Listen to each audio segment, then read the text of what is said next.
I recently released my latest book, Follow Your Dreams to Sparkle Your Soul. Incredibly proud of it.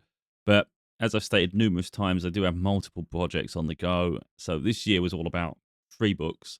That book got a spiritual book later in the year, but the next one was to do with society and politics, which is the one I'm focused towards now. But I've been working on it a little bit here, and it's probably the last time I'm going to share snippets from it. So I recently shared a Michael Jackson chapter I've been working on, and it will grow over time, of course. It's going to be layers. That's what I want to do. I want to just start with the foundation of it, and then I'll do layers on top of that, and start adding statements and all sorts of things as well, and start citing quotes and things to enhance and really back up what I've said. So, I've done a Michael Jackson. I've just worked on this morning one to do with poverty to a degree, and again, we're at the beginning stage of that chapter, and then we'll flesh it out.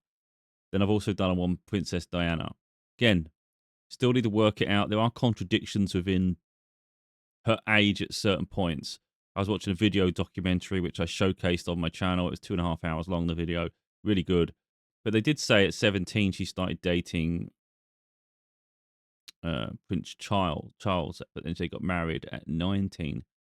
But I don't know if it meant they got engaged at 19 because, well, I'm seeing elsewhere is that they got married at 20. So these are things I need to clarify and just make sure the dates are right. So at the moment, it is what it is, but I will obviously, by the time the book release, make sure that everything is, date-wise and everything is absolutely spot on.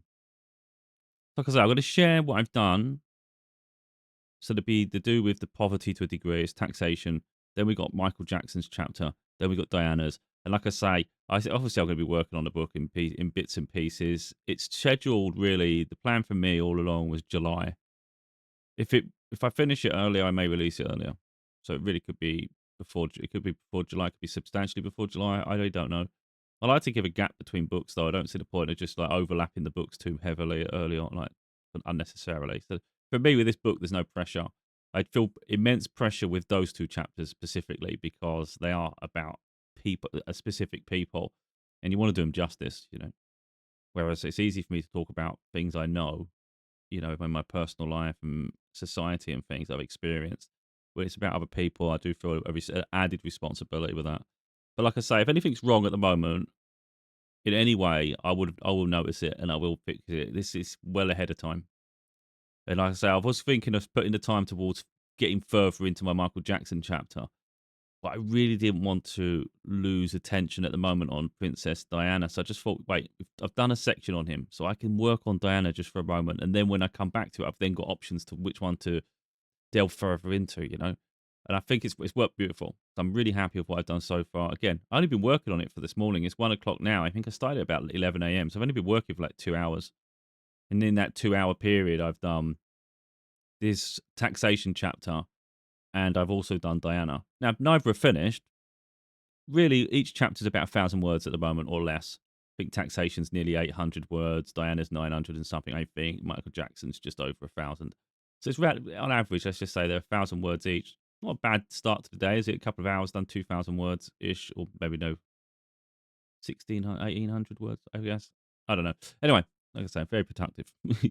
I'm actually happy. So anyway, I don't want to keep waffling. Let's just get this done. And like I say, I won't be. It's unlikely I'll be providing any more updates on specific chapters and work I'm doing. It'll be really maybe I'll talk about it later on when I'm closer to finishing and just say how close I am and things like that. But I won't be sharing things too much because the whole point of the book, isn't it? So anyway, let's do this. We're going to get the camera so you can see what I'm doing. I've got to try and move some things around because these are going to be in the way. We'll see how it works. Video capture. I don't know if it's kicking in. It has kicked in. Okay, so I'm going to keep this overlay. I was going to remove it and put it behind the camera, but it isn't in the way, is it? The bottom corner. That right now, that's the cover design I'm going with. It's what I planned last year, but everything's been delayed a year because I've done books for a long time and I just wanted a break. I didn't want to keep putting that pressure on myself. So last year was more of a break, even though the work was there, So I've already started the books.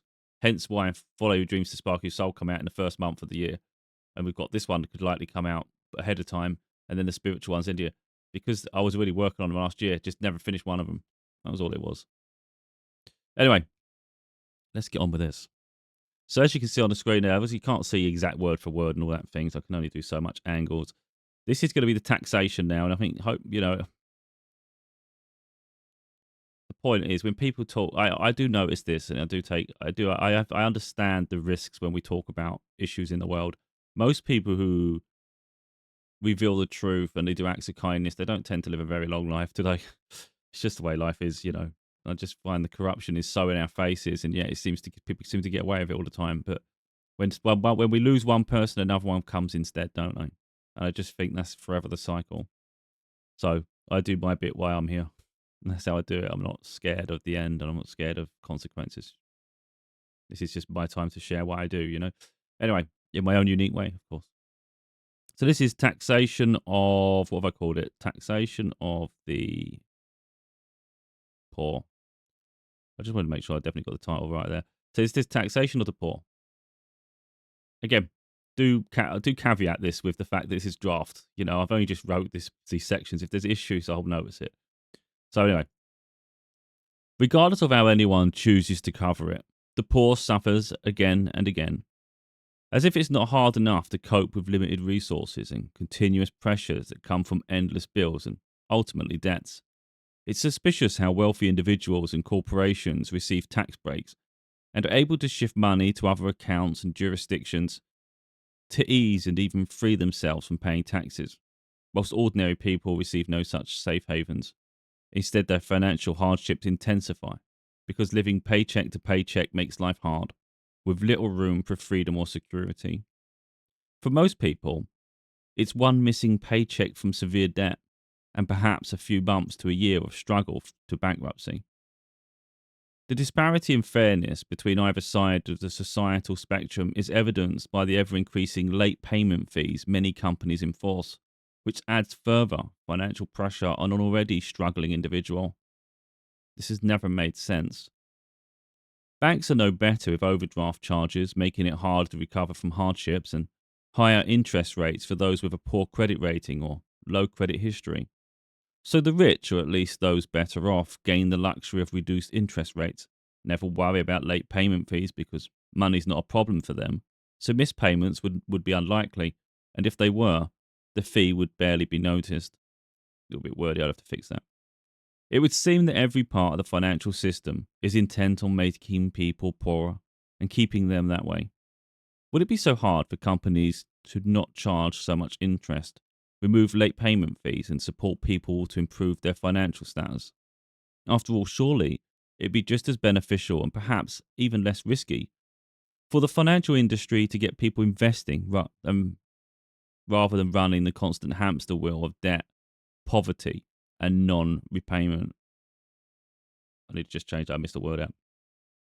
When it comes down to it, it would seem as though it's less about profit, although it's a big part of it, but more about keeping people submissive with limited options and restrictive growth to the establishment.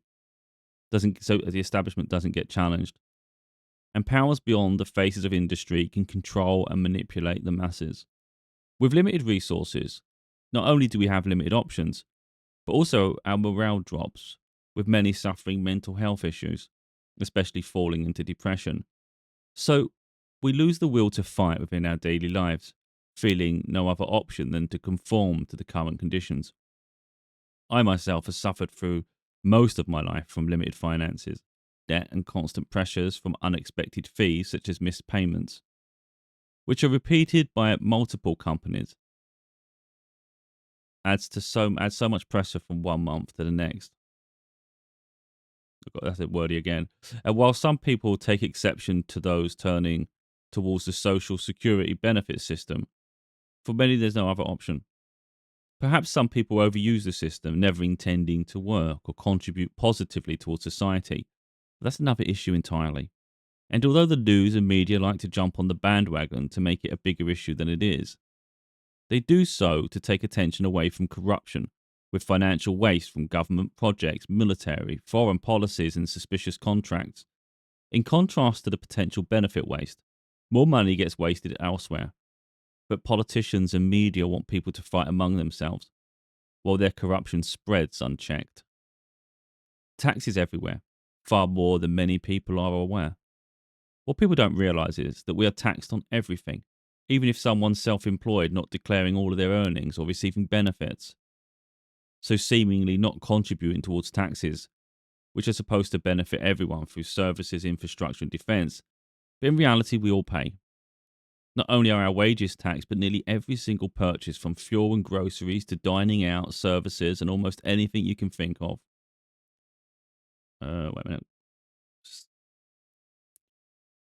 So not only is the money earned reduced at the point of receiving, but every time we spend the money, and we can't even save in peace, with interest gains being taxable earnings and things we invested in or paid for being responsible for taxing, such as inheritance tax when we leave property or savings for next of kin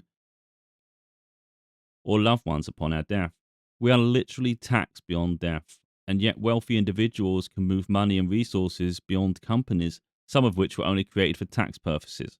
So they can declare wages exactly meeting the personal allowance and live off company credit or other loopholes such as dividends and reduced tax incentives. It's always been one rule for some and another for many.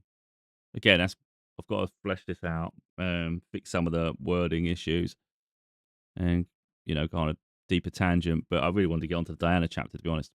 So Michael, I already shared, and I did it the other day, but because it's this video, I'd rather keep everything in one. So I'll just read it again. Not, about as long as that one was, really. When considering greatness, few would consider music artists. However, aside from Jesus, I consider Michael Jackson the next most inspiring and beautiful human to have ever existed. His music transcends generations with masterful lyrics and compositions consisting of overlapping beats and exquisite creativity. And then we hear his incredible vocals, witnessing the best there ever is or was. Michael was a generational talent, perhaps even a rarity never to be experienced again. He was that good. A superstar breaking sales records, selling out arenas, and being the most recognized person on the planet during the height of his fame. Surprisingly, fame never got to Michael's head. It never made him lose sight of the world around him, or the desperation and plight others suffered, especially children. Michael Jackson transcends being a musician by being a significant humanitarian, elevating his status above mere mortals. When he went on a tour, at every stop he always made time to visit a local children's hospital, spending time with the children, handing out gifts and bringing joy. Unlike many others who broadcast everything, quite often to gain popularity for humanitarian work, Michael did much of his humanitarian work in private. Some would have only been privy to his schedule when watching live tour videos such as Michael Jackson's 1992 Live in Bucharest, The Dangerous Tour. Much of Michael's legacy was tainted by a witch hunt, vilifying him as a paedophile, which wasn't true. And many who spent time with him, including children, continued to vouch for him, pleading his innocence. In 2005, he was found innocent of all charges against him. Yet people still hold the accusations against him, using them as ammunition to taint and ruin his legacy. No one deserves to have their life ruined by lies, especially someone with such a pure heart. What we witnessed was the most famous person on the planet brought down by a corrupt system intent on protecting predators such as Jeffrey Epstein, and using Michael Jackson as a scapegoat because, instead of harming children, he spent his life protecting them. A misunderstanding about the 2,700-acre Neverland Ranch he'd built in Santa Barbara, California, featuring theme park rides and all manner of fun entertainment that he and his guests enjoyed, provided a haven and respite from the pain and abuse children suffered, especially those in the entertainment industry. Naming the ranch Neverland was a clear nod to Michael seeking to be Peter Pan-like, innocent, never wanting to grow up into an adult, with the same corruptions many live with. Instead, he wanted to spend time where he felt safe with children. Their innocence is infectious and their whimsy is fun, something sorely lacking in most adults. Michael rose to fame when he was young, so he didn't have an ordinary childhood like everyone else.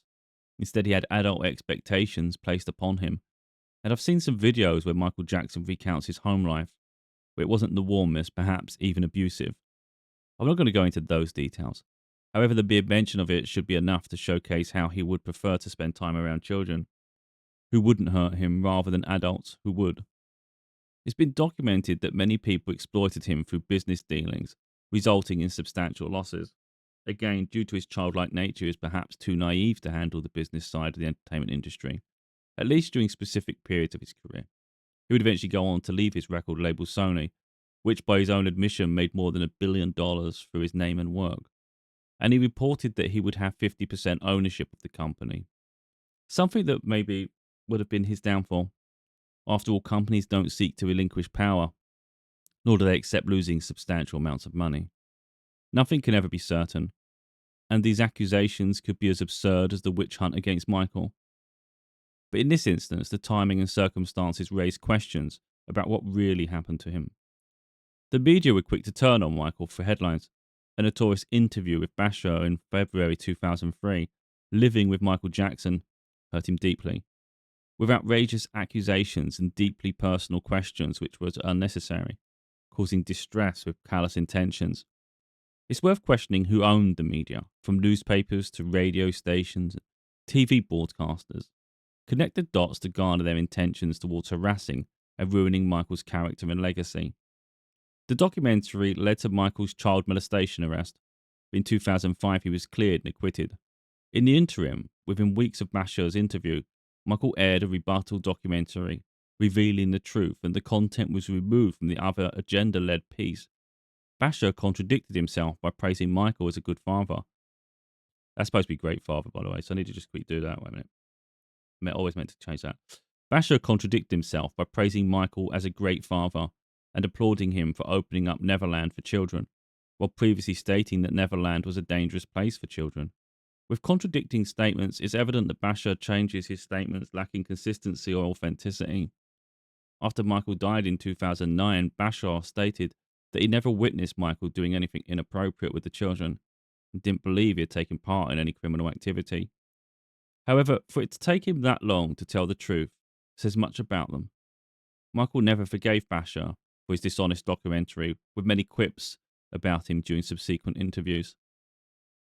Reports suggest that Michael donated in excess of $500 million to charities and good causes, displaying a genuine desire to invest in the healing of humanity.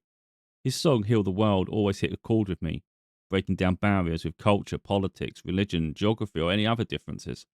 Addressed simply as humans without labels to distinguish between one another. It's a powerful song bringing people together, providing hope and healing to the world. Not only was he a philanthropist, but Michael was also a healer who brought humanity together. When we think of him, it's only natural to reminisce and enjoy his music. But it shouldn't be forgotten that he as a person was so much more than that. And that is something for his music goes down in history as some of the best, if not the best. After all, Michael Jackson's recognized as the king of pop, and it's unlikely that will ever change. Again, I need to add to this, and we're going to work on it, and it's going to be fun. That's what I want it. I want it to be fun for me, to be able to go down this path and keep expanding the work. So this is Diana now. This is the other one I've been working on today. The people's, again, I want to be clear here with this. I was purpose how I'm starting the chapter.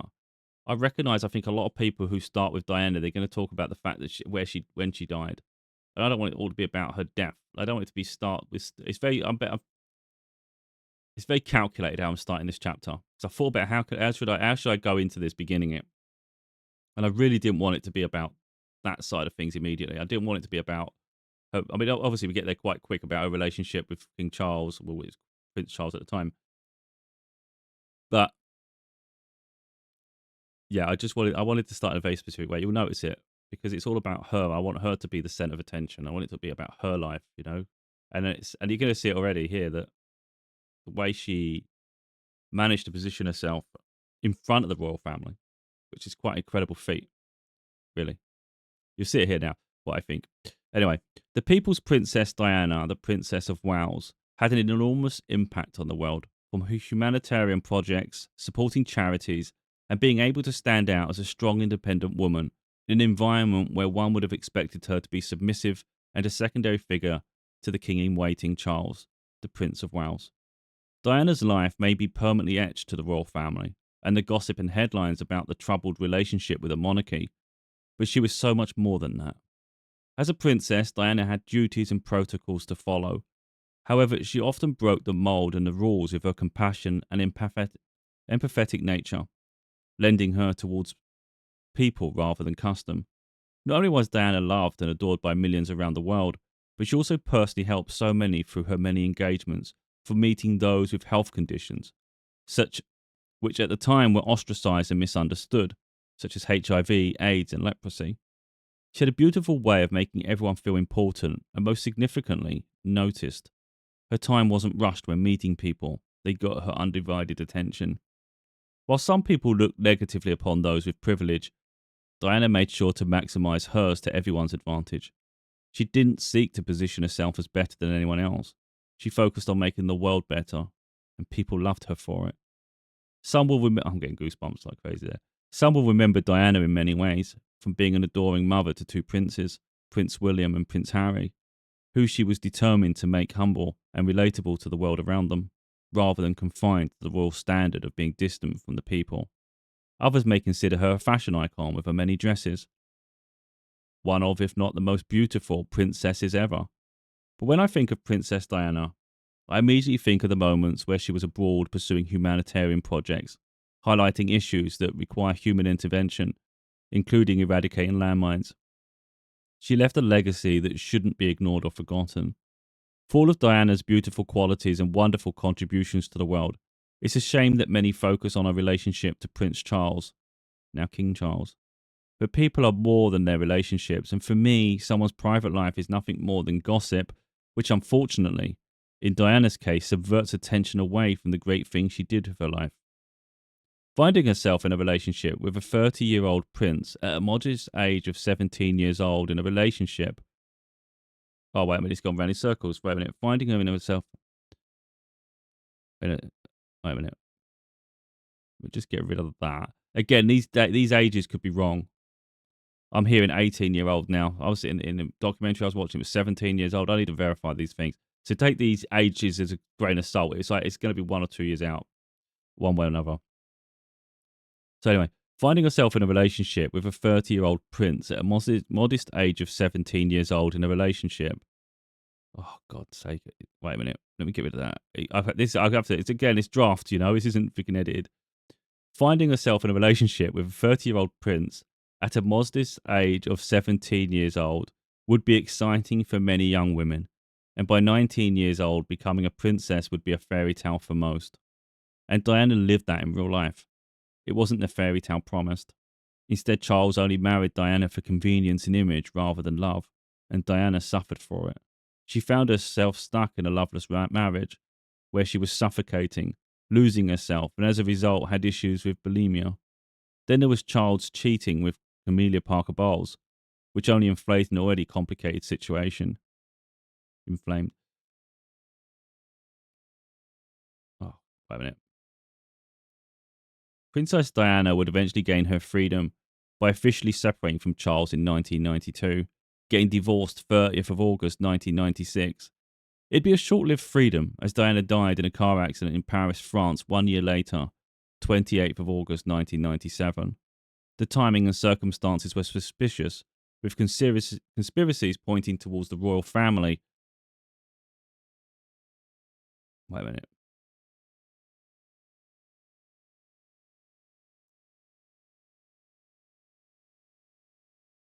Wait a minute.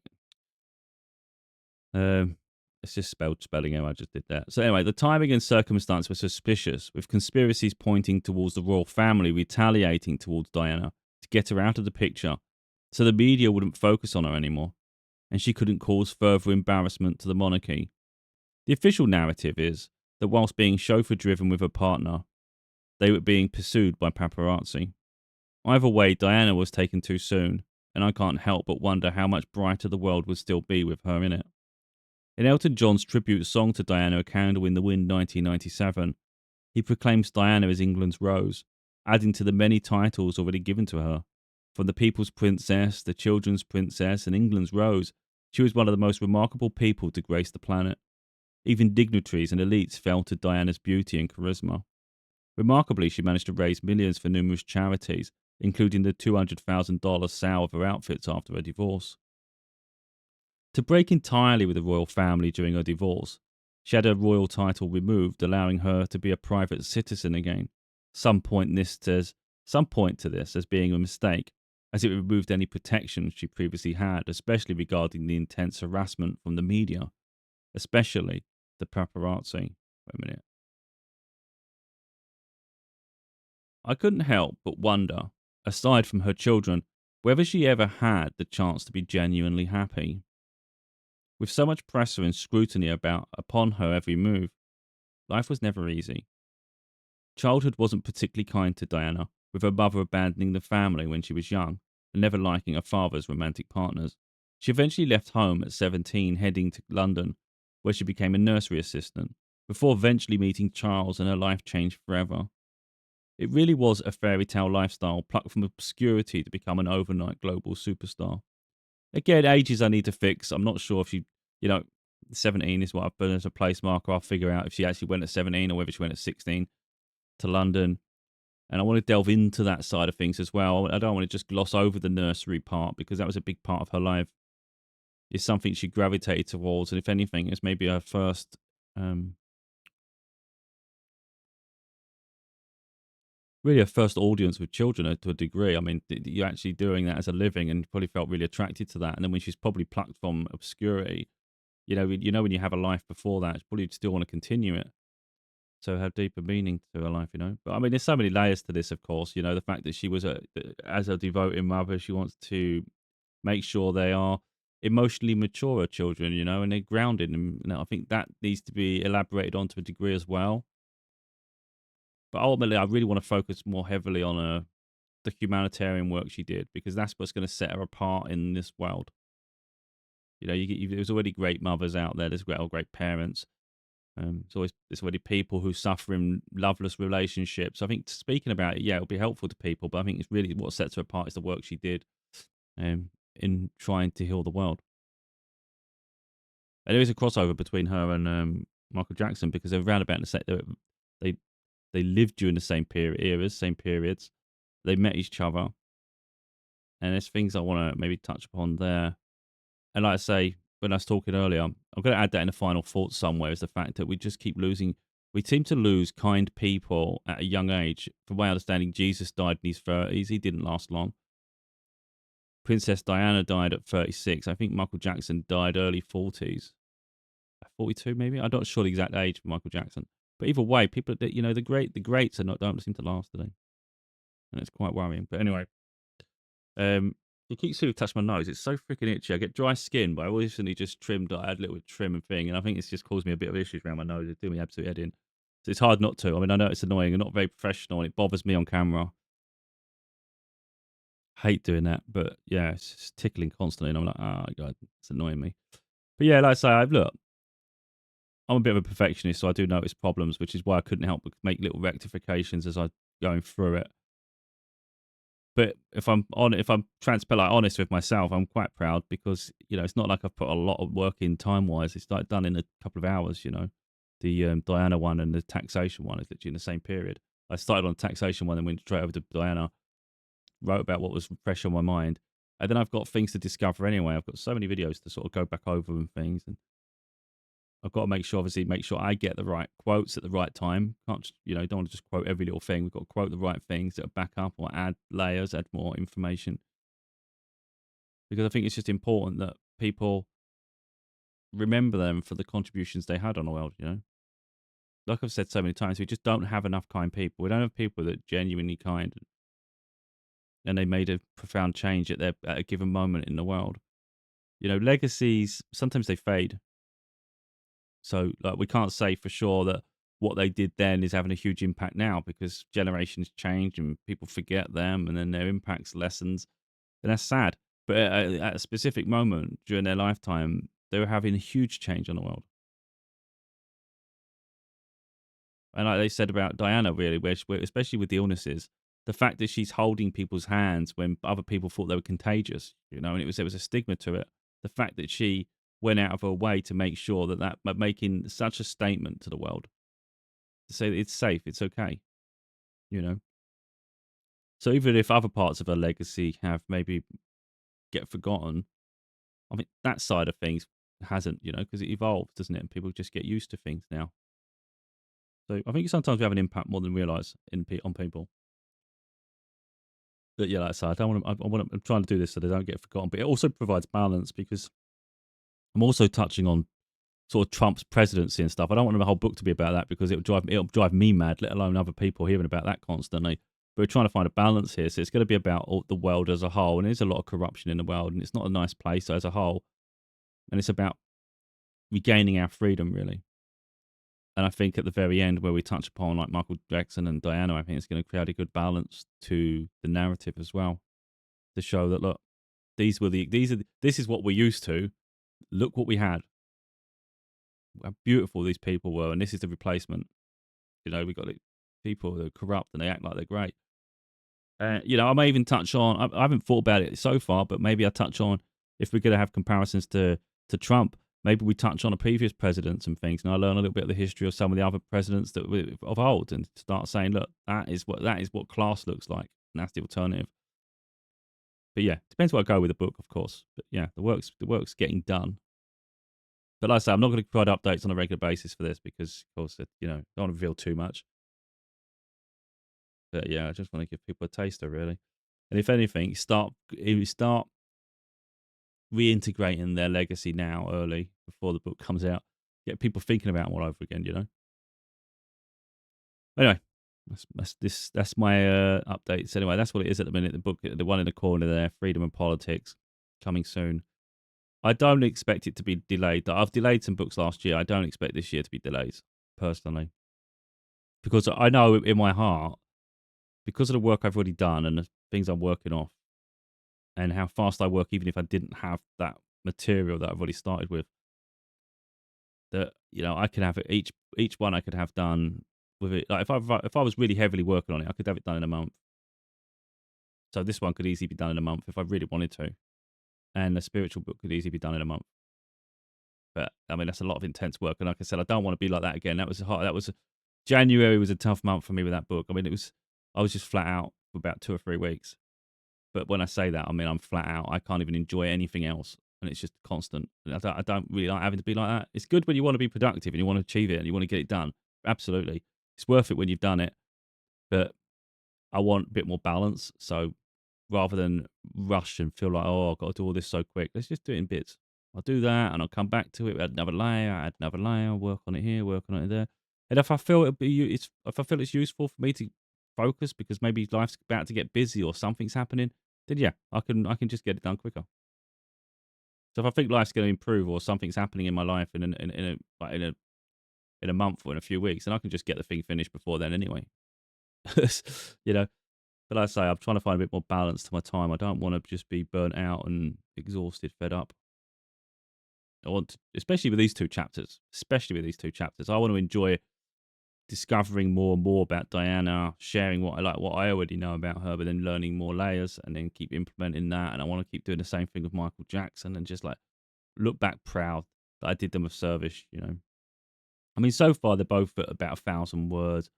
You know, I expect maybe we get to about 3,000 words for each of them. If we get even further, then beautiful. You know, whatever it ends up at.